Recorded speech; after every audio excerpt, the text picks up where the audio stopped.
Satu dah selesaikan masalah punca perpecahan. Sekarang ni kita fokus untuk mantapkan Perikatan Nasional. So, kalau ditakdirkan kata grup Hamzah ni memang dah terkeluar. Kita faham bahawa dia tetap nak bersama dengan Perikatan Nasional. Apakah Pendirian Bersatu dalam hal ini? Kita nampak apakah Saya tak berapa faham sebenarnya kenapa dia nak ambil langkah begitu.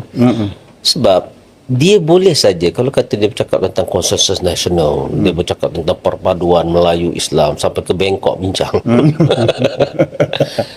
Patutnya dah ada rumah bangsa yang tidak ada masalah untuk dia masuk dan tanpa penolakan. Tak ada isu, masuklah. Ashraf Jadi nak datang, nak apa, offer lagi masuk kan, yang dipecat. Yalah, kenapa mencari jalan yang akan menimbulkan pertikaian? Sebab saya kata Hamzah dan pengikutnya punca perpecahan. Dia pergi cari, dia cuba menjadi sebab kepada perpecahan. Macam dalam Bersatu. Elok kita buat keputusan Tan Sri jadi PM, Tan Sri jadi apa? Presiden. Dia jadi timbalan presiden. Kita terima ni. Ini keputusan perhimpunan.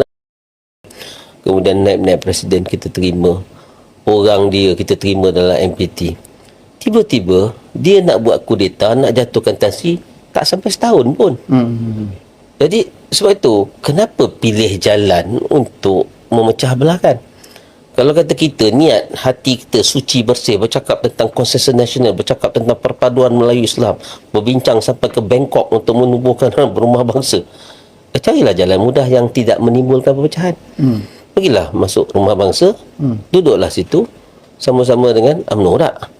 Kan cantik nampak ya? Kenapa tak move on?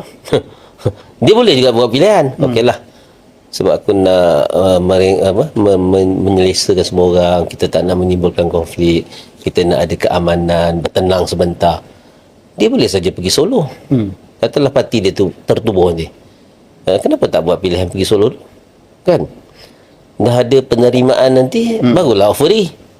Janganlah offer diri waktu ada penolakan. Kan tak cantik tu.